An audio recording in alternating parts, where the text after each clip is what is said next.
Bueno, os voy a presentar primero a mi izquierda a Alejandro Zapico, fotoperiodista, documentalista. No sé si visteis el otro día, lo proyectaron en la carpa de A Quemarropa, el Astillero, que es donde estamos, pero digamos un documental magnífico sobre la historia del astillero desde hace muchos años. Trabaja con Pensar Consulting y hace, bueno, aparte de amigo, es un motorín que hace de todo, incluso ahora mismo pues comprometerse en estos momentos difíciles políticamente y estar en Sisión si puede, echando ahí los restos. Y bueno, no me enrollo mucho porque si no, no vamos a tener tiempo para lo que nos queda. Por otro, a mi derecha, como dirían el árbitro de un ring, Carmen Bascarán. Una vez que me hicieron una entrevista, el titular que pusieron fue una frase que dije: prefiero a Carmen Bascarán que a Fernando Alonso, para escándalo de mucha gente, ¿no? Y lo decía por muchas razones, entre otras porque por quién es Carmen y por lo que ha hecho. Así en básicos diré que le dieron el Premio Nacional de Derechos Humanos en Brasil, que es un sitio, como sabréis, muy grande. Y Carmen se ha pasado, me puedo equivocar, un año arriba o abajo, 15 años ya de mayorina, y volvemos a lo de reinventarse que estaba diciendo por aquí, y hacer otras cosas de mayorina, y con los hijos bastante criados se fue a Brasil y nada, no hizo nada más que crear un centro de defensa de derechos humanos, de la vida y de derechos humanos en Açailândia, uno de los estados más pobres de Brasil, y dedicarse, entre otras cosas, pues digamos, a facilitar la libertad de los trabajadores esclavos de las haciendas, que los tienen realmente esclavizados. Y no solamente es que fuera ella con sus propias manos en plan James Bond, sino conseguir que las instituciones, las leyes, las normas que existían pero que no se practicaban o que también se consiguieron cambiar, que hubiera muchos éxitos con eso, también con las siderúrgicas y con los trabajadores semiesclavos que hacen el carbón vegetal cargándose la selva para las siderúrgicas en vez del carbón como aquí. Y toda una labor de formación, sobre todo de gente joven, en realidad en empoderamiento personal y colectivo en toda esa zona, ¿no?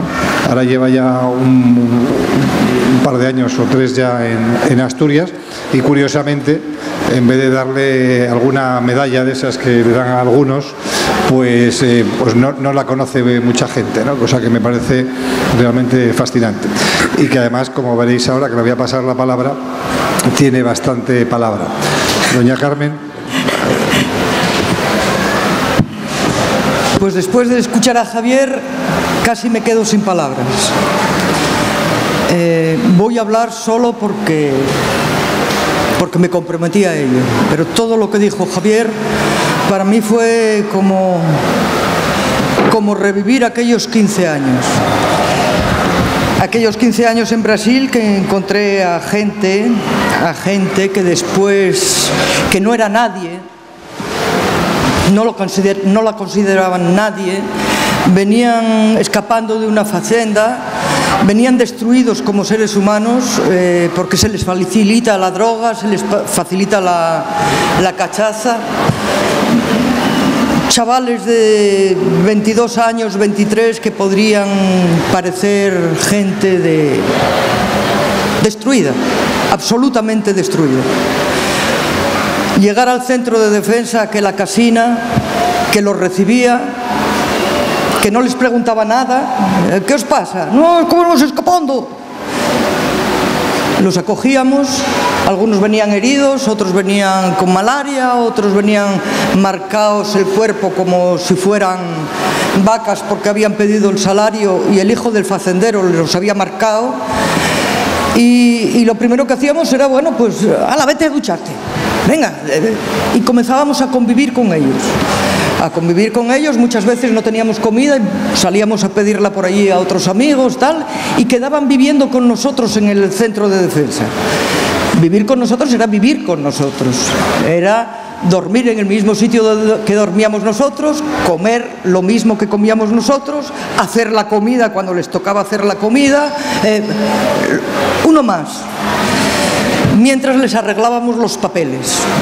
Y cuando marchaban, me decían, me pedían la benson, la bendición, allí es mucha costumbre, decían, bendición, madre. Es la primera vez que nos sentimos personas. Porque estos chavales de 25 o 26 años o 20 nunca en toda su vida habían tenido la dignidad, la conciencia, la percepción de que eran seres humanos con valores y con derechos, esos derechos que nos quieren quitar. Entonces, todo lo que estuviste hablando y muchas cosas de las que estuviste hablando me acaban de revolver las tripas mismo. Y para intentar ser un poco tirar para adelante, voy a leeros una cosa que encontré hoy de cómo funciona esto. La encontré hoy leyendo, tengo que preparar ahora un trabajo para ir a Tailandia otra vez, que voy a ir en el mes de octubre, sobre el tema de la trata de personas y de la emigración y todo este tema. Y encontré una frase que dice así: Harry, ¿de verdad sentirías compasión por alguno de estos puntitos, nosotros, si dejan de moverse para siempre? Si te ofrezco 20.000 libras por cada puntito que se parara, ¿realmente me dirías que me guardase mi dinero? ¿O empezarías a calcular a cuántos puntitos dejarías con vida? 20.000 libras libres de impuestos, amigo, libres de impuestos. Hoy en día es la única manera de ahorrar. Esto lo escribió Graham Greene en La Noria, en el libro del Tercer Hombre, o en la obra de teatro del Tercer Hombre. Es así como funciona. Llevan comprándonos, Javier volvió a hablar, durante todos estos años atrás. Yo cada vez que venía de Brasil decía, os estáis volviendo locos, ¿qué estáis haciendo? ¿O es que creéis que el dinero que os dan en Europa no lo vais a tener que devolver nunca? Ahí está Grecia, que los van a asesinar poco a poco, porque está feo manchar los suelos de sangre, pero los van a asesinar. Y detrás vamos a ir nosotros. Y detrás vamos a ir nosotros. Entonces, delante de todas estas cosas, me acordé de alguien que fue para mí el norte. Y que delante de estas situaciones de esclavitud, de prostitución, de injusticia, de negar al ser humano la capacidad de ser humano,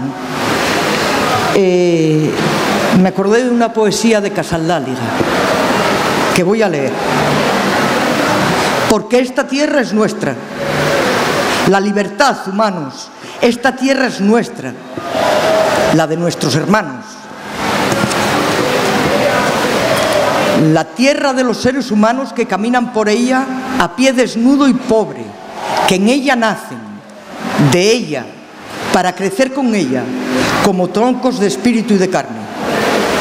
Malditos sean las cercas vuestras, las que os cercan por dentro, gordos, solos, como cerdos cebados, cerrando con su alambre y sus títulos, fuera de vuestro amor a los hermanos, fuera de sus derechos, sus hijos, y sus llantos, y sus muertos, sus brazos y su arroz.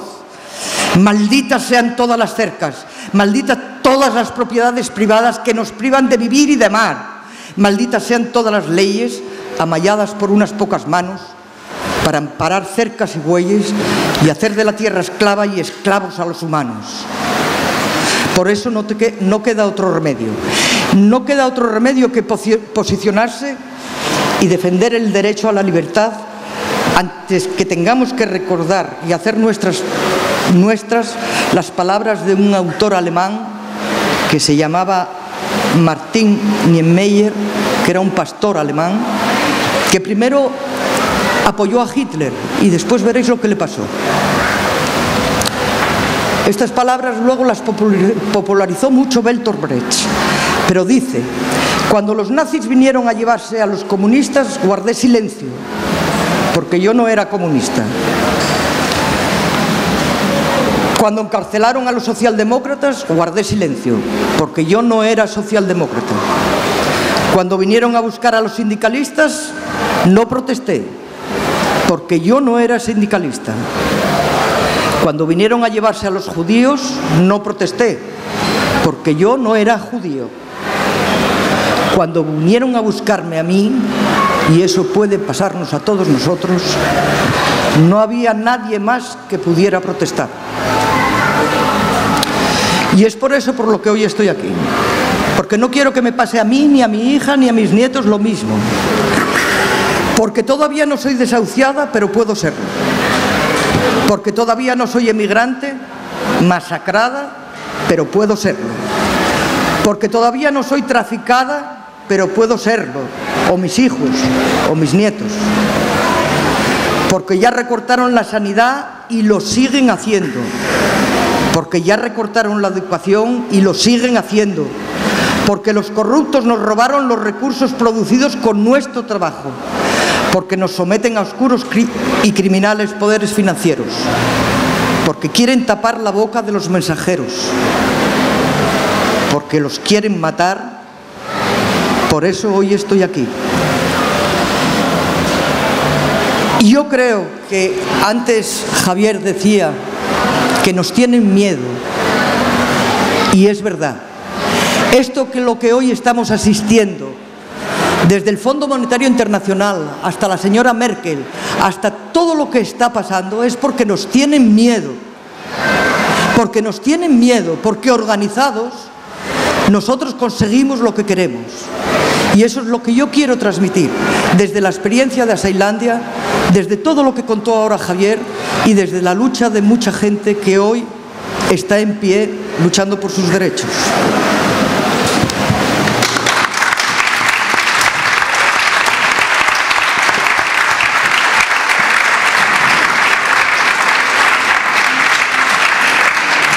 Muchas gracias, Carmen.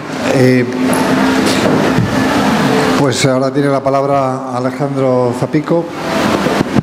A ver, yo estaba escuchando a Carmen y estaba pensando, qué curioso, ¿no?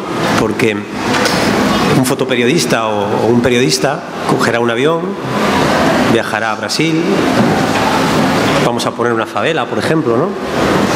Entrará en esa favela, trabajará en la favela, intentará denunciar cómo entran las tropas de élite y a veces matan con la fotografía de a quien tienen que matar. Hará un trabajo, lo mandará al encuentro de fotoperiodismo de Gijón, Javi lo recibirá y lo seleccionará y lo pondrá en esa carpa que tenemos ahí unos metros más atrás y todos lo podremos ver, ¿no? Tranquilamente. Si tiene suerte el fotógrafo o el fotoperiodista, igual gana un premio que le dará probablemente un político que habrá votado a favor de la ley Mordaza.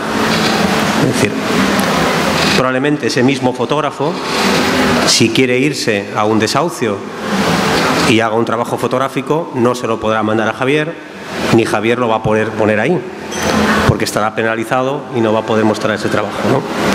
Entonces decía, joder, podemos cruzar la frontera de España, podemos contar lo que pasa fuera de España, pero no podemos contar lo que está pasando en este país.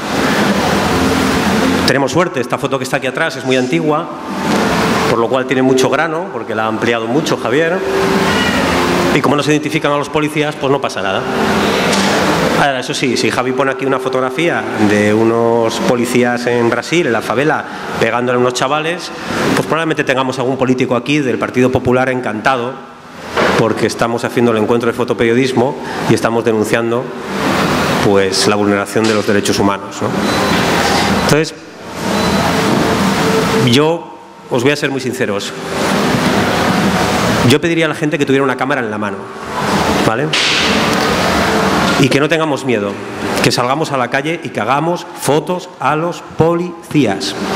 Hagamos fotos a la gente, a esas personas que están vulnerando los derechos humanos en España, como lo ha dicho Amnistía Internacional en muchas ocasiones. Si Amnistía Internacional lo dice Irak, no pasa nada, o de Libia, todo el mundo lo entiende, pero cuando lo dicen de España parece que nadie se lo cree, ¿no? Porque no pasa en este país. Entonces,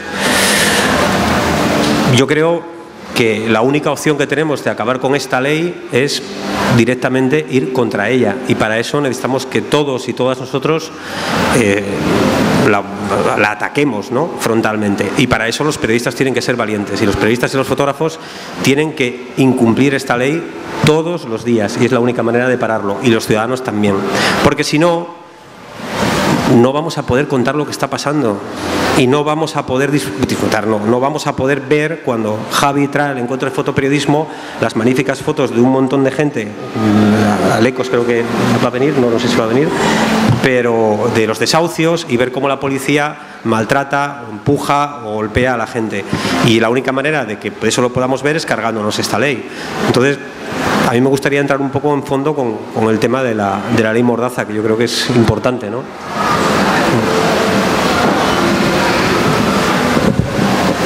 Pues sí, de hecho yo todavía no sé si nos van a meter presos por las fotos que tenemos ahí puestas, porque depende cómo interpreten la ley que está en vigor ahora mismo. Bueno, esas fotos no quieren que se vuelvan a hacer ni que se vuelvan a ver, y de alguna forma pues es una manera de empezar a desobedecer esta ley. Y porque yo no entiendo muy bien, lo comentaba ayer, cómo podemos controlar la pantalla, que creo que sin mirar por alguna cara está... Gracias. Bueno, sigo. Yo no sé si es porque no se ha contado suficientemente en los medios tradicionales. Creo que el día que se puso en vigor la ley Mordaza no estaba en la portada de la mayoría de los periódicos. Una cosa realmente curiosa cuando eso está afectando a los derechos fundamentales de libertad de expresión, de manifestación y de información. Y me da la impresión de que la mayoría de la gente no es consciente de lo que estábamos comentando aquí todos, que mañana tú vas a querer protestar por algo y no vas a poder, porque te van a meter una multa de 30.000 euros. Tú vas a querer fotografiar una agresión policial en cualquier sitio y te van a meter 30.000 euros. Si se te ocurre la genialidad de convocar una manifestación como las del 15M, no autorizada, aunque eso es el concepto absolutamente falso, porque no hay que autorizar, nadie tiene que autorizarlas, que esa es la diferencia entre democracia y dictadura, ¿no? Te pueden meter hasta 600.000 euros. Si eres de Greenpeace y quieres poner un cartel en un sitio un poco grande, te pueden empapelar también. Y como decíamos, como estaban aquí diciendo todos, lo que quieren es imponer el miedo para que tengamos miedo y no informemos, no hablemos y estemos como los monitos esos de callados, ciegos y mudos. Y bueno, que sigan haciendo las cosas que están haciendo, que muchas de las cosas ya están pasando. Veremos, ya hemos visto también, por ejemplo, las dificultades de trabajar en Melilla con Antonio Ruiz, multas a periodistas por no poder, por hacer su trabajo en el salto de la valla, periodistas de periodismo humano que dirijo, detenidos por cubrir el desahucio que comentaba antes Javier, en un desahucio de Ofelia Nieto en Madrid, acusado de matar a Manolete, poco menos, como si fuera con la cámara de él disparando gasolina a los policías desde una azotea, fascinante. Pero además hay una cosa más, que es que ya no existe la justicia en el sentido literal. Los jueces ya no pintan nada en esto. Ahora es el policía quien te propone para multa, el delegado del gobierno quien te la firma, y tú debes a partir de ese momento 30.000, 1.000, 6.000, 600.000 según les da la gana. Otra de las cosas que se va a hacer y aplicar, aparte de meter miedo preventivo, es la arbitrariedad. Se va a aplicar arbitrariamente. Bueno, lo ha dicho hasta el propio ministro hace unos días, el señor Fernández, como le llamo yo. El señor Fernández el otro día dijo: no, hombre, no se preocupen si hemos hecho esta ley, pero ahora no, vamos a poner multitas pequeñas. Entonces, ¿para qué hacen una ley que permite esas cifras, de poner esas cifras? Para aplicarlas cuando les interese a ellos, ¿no? Que es un poco lo que se lleva haciendo con el tema de la inmigración desde hace mucho tiempo, ¿no? Se cambió la ley, los inmigrantes, la ley dice que tienen que ser detenidos si no tienen papeles y tienen que ser deportados, pero se aplica pues lo mismo, con arbitrariedad. A ti sí, a ti no, este de aquí sí, el otro no.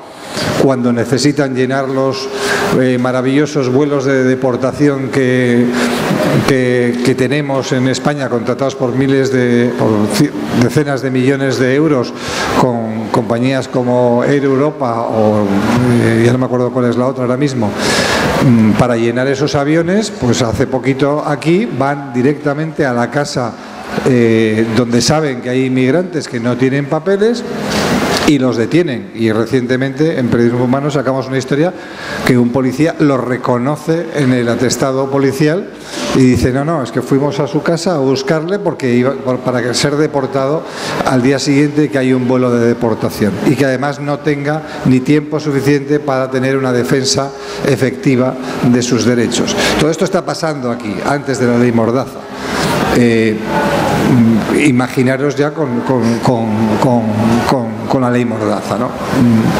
Esa arbitrariedad, ese miedo y por supuesto también esa impunidad que se lleva sufriendo los últimos años aquí por parte del comportamiento de ciertos, por decirlo de alguna forma, agentes de la autoridad que no reciben ninguna clase de correctivo, de expediente, de nada, de las cosas que hacen mal, ¿no?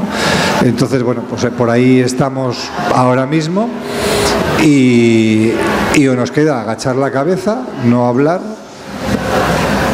no manifestarnos, no expresarnos, no informar, y que volvamos, es un poco la idea de esa exposición y de esta fotografía, y volvamos como mínimo a 1976, febrero, en esta fotografía de Manel Armengol, recién muerto don Francisco Bahamonde, para los que no lo conozcáis, que murió en noviembre. Que por salir a la calle a decir la palabra libertad en voz alta, pues venían estos señores y te ponían así de tibio, y luego te llevaban a la comisaría, etcétera, etcétera, etcétera. Si queremos volver, como ha dicho el editorial del New York Times, a los oscuros tiempos del franquismo, pues estamos prácticamente en una ley que prohíbe lo más sagrado, que es la palabra y la información. Entonces, bueno, pues creo que es responsabilidad de todos los ciudadanos ver qué es lo que hacemos y que no nos pase que cuando queramos protestar, cuando ya hayan detenido a los demás, ya no haya nadie para protestar por uno.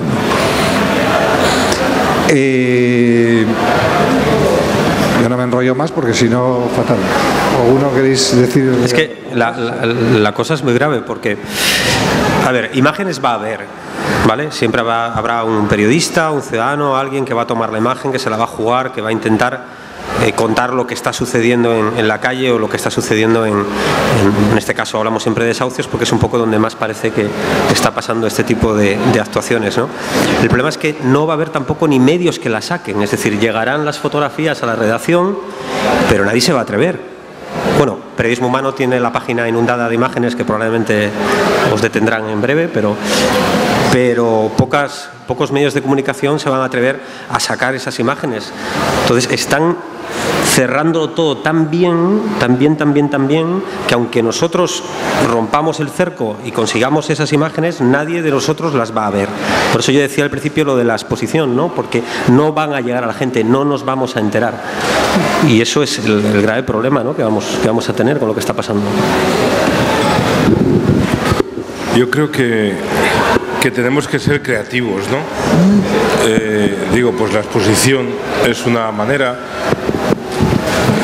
Intentar conjugar el que pase la información con que los que os dedicáis a ese oficio podáis también sobrevivir, claro, porque si no, al final es la pescadilla que se muerde la cola, ¿no? Yo creo que tenemos muchísimas experiencias de cómo yo he vivido, ¿no? Frente al miedo que nos da muchas cosas, los seres humanos somos capaces de sacar de dentro unas fortalezas impresionantes. Muy rápidamente os cuento una anécdota que a mí me hizo ver cómo aquello que parecía que era imposible fue así. Un chaval de mi casa está en Málaga, se pone muy malito, le ingresan, tenía SIDA y se está muriendo. Yo me bajo a Málaga, estoy 15 días con él y aquello es una tortura porque no hablaba, estaba ya terminal y yo tampoco hablaba, con lo cual, bueno, yo sí le hablaba pero no me respondía, con lo cual estaba acabando pues para irme al psiquiátrico, ¿no? El caso es que ya movemos Roma con Santiago, pues venga, que vaya, nos lo llevamos a Madrid. No os podéis imaginar lo que es trasladar a un enfermo en nuestro excelente estado de las autonomías. Porque, digo, a un enfermo cuando hay que pagar, ¿no? Bueno, ya conseguimos que se pongan de acuerdo, llegamos a Madrid, como yo había pedido el alta en el Gregorio Marañón, no le admiten, pues que venga a casa y entonces viene el médico y nos dice que lo último que se pierde es el oído. Había otro muchacho en casa que era su colega de toda la vida, de farra y de cárcel también. Y este chico era una de esas personas, y es todavía, ¿no? Una de esas personas que tienen como un preservativo afectivo de la cabeza a los pies. Un tío muy arisco, muy cerrado en sí mismo, había pagado mucha cárcel, con lo cual, sí, para mí la imagen es, imaginaros, un preservativo desde aquí hasta la uña de los pies, ¿no? El caso es que la primera noche, yo en aquel entonces compartíamos la casa otra muchacha y yo con los chicos. Entonces, la segunda noche nos dice que se queda él a cuidar a su colega Valentín, ¿no? Pues nos sale el prepotente que os he presentado antes, ¿no? Porque el educador soy yo, tú eres un chaval de la cárcel, ¿tú qué vas a saber de cuidar a...? Pero bueno, él se empeña y efectivamente no hablaba. Y él decía que si le costaba hablar, le costaría mucho más hablar a alguien que encima no le respondía. Como el médico nos había dicho que lo último que se pierde es el oído, voy a la creatividad. Bueno, pues entonces este mozo, a su colega Valentín, que se estaba muriendo, pues yo me quedo a cuidarle y entonces le pone, era muy aficionado los dos al fútbol, le pone el José Ramón de la Morena. Pero claro, José Ramón de la Morena, coño, acaba a la 1 de la mañana. Podría haberse alargado. Pues no. Ya a mi habitación yo diciendo se ha muerto. Bueno, pues la creatividad al poder. Este mozo estuvo toda la noche, hasta las 7 de la mañana, que ya me avisó que creía que se estaba muriendo, leyéndole. ¿Recordáis las revistas estas del National Geographic? Muy bonitas, pero absolutamente, para los que estamos cegatones, absolutamente ilegibles, en papel satinado con unas letras pequeñitas, generalmente en amarillo. Bueno, pues este mozo le estuvo leyendo toda la noche el National Geographic, que le gustaba a Valentín, que luego murió esa misma madrugada, le estuvo leyendo toda la noche a su colega el National Geographic. Quiero decir, me parece que las personas tenemos un montón de herramientas para lo que decías tú, ¿no? Para intentar dar la vuelta a los acontecimientos, ¿no? Creo, por eso yo insistí antes en la vinculación, creo, cada vez más en lo colectivo, vincularnos e intentar poner en marcha todo aquello que cada uno de nosotros y de nosotras llevamos dentro, ¿no? Sería un poco el símil de cuando íbamos a casa de la abuela sin haberla avisado, de repente la abuela se le ponían así los pelos de punta porque no había comida, pero de repente y había comida allí que sobraba para todo el mundo y encima riquísima, ¿no? Me parece que tenemos que ser capaces de generar esas dinámicas a los ciudadanos que nos hagan, no digo no tener miedo porque seguramente es muy difícil, pero sí que nos hagan subvertir ese empeño en acallarnos la voz y sobre todo ese empeño en meternos miedo, ¿no? Porque al final es lo que más nos va a paralizar. Me acuerdo cuando la primera denuncia que hicimos de trabajo esclavo fue de unas carbonerías y conseguimos cerrar todas las carbonerías de la región. Entonces imaginaros aquí que se cerrasen todas las minas de repente de un tacao. Entonces intentaron echarnos a los trabajadores encima y nosotros no teníamos cómo defendernos. La prensa estaba en contra, la televisión en contra, pasaban por allí amenazándonos de que nos fuéramos para nuestra tierra. Bueno, y entonces decidimos crear nuestra radio comunitaria y creamos nuestra radio comunitaria. Y esa fue la primera voz que conseguimos tener, porque no había ley mordaza, no la necesitaban. Ya están en otro nivel, no necesitan ley mordaza porque como son los dueños de todo, pues no hay ley mordaza, no hay manera de abrir la puerta de ningún lado. Solo que aquí hoy, además de la ley mordaza, está en la ley que están manipulando para cerrar las radios comunitarias en España. Eso también está aconteciendo, eso también está pasando aquí. O sea que no solamente creativos, sino que tenemos que comprometernos y salir a la calle. Y tenemos que hacer todavía, yo no sé qué, porque nos quieren amordazar, pisar, machacar, estuprar. Porque igual que se cierra Radio Crash, se le da a Jiménez Los Santos. ¿Qué está pasando? Yo creo que llega la hora de que hay que decir un basta, pero un basta lo suficientemente fuerte para que se oiga. Tú decías hacer fotografías. Bueno, yo creo que esto que está pasando hoy aquí, Javier me decía el otro día, y todavía no vinieron a meterme en la cárcel, por las fotos que tiene, por las cosas que está aquí puestas. No van a venir. No van a venir. Somos muchos y nos tienen miedo. Y eso es lo que tenemos que tener claro. Porque igual que ellos nos meten miedo a nosotros, nosotros si estamos unidos les metemos miedo a ellos. Y si seguimos haciendo las fotografías, y como tú decías, Alex, cogemos nuestra cámara de fotos y hacemos nosotros las fotografías y comienzan a ver que hay un movimiento, las cosas se empiezan a mudar. Pero hay que atreverse. Y hay que dejar de hacer luchas intestinas de la izquierda como si fueran Caín y Abel, matándose unos a otros. Como está pasando ahora.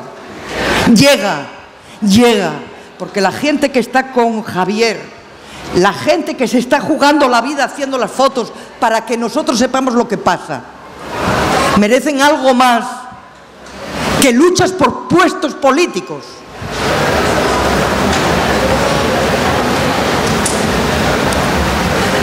Tenemos que tener la voz, nuestra voz, en la calle.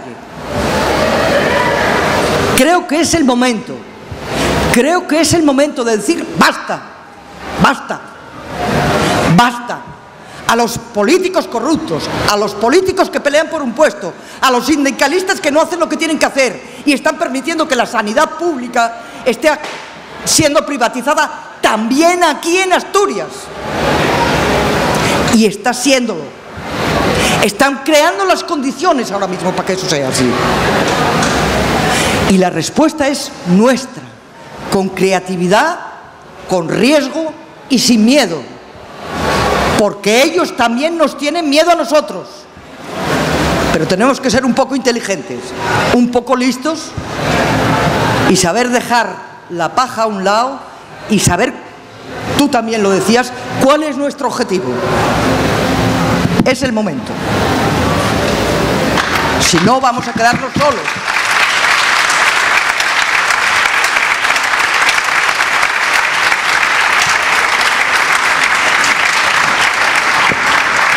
Bueno, como hoy tenemos poco tiempo, porque ahora en todo un ratito tienen otro acto aquí, tenemos 5 minutos para preguntas que tengáis y a continuación vamos a pasar a algunos de los trabajos periodísticos de fotografías, de vídeos, de estas cosas que ahora ya no quieren que veamos, tanto en Melilla, en las manifestaciones en España, en desahucios, etcétera, etcétera. Entonces, si alguien tiene alguna pregunta, que hable ahora o que calle para siempre. ¿No tenemos preguntas? Bueno, pues entonces pasamos, nos bajamos de aquí y directamente pasamos a la proyección de las veladas audiovisuales. Muchas gracias a los que estáis en la mesa y a los que estáis ahí. Gracias.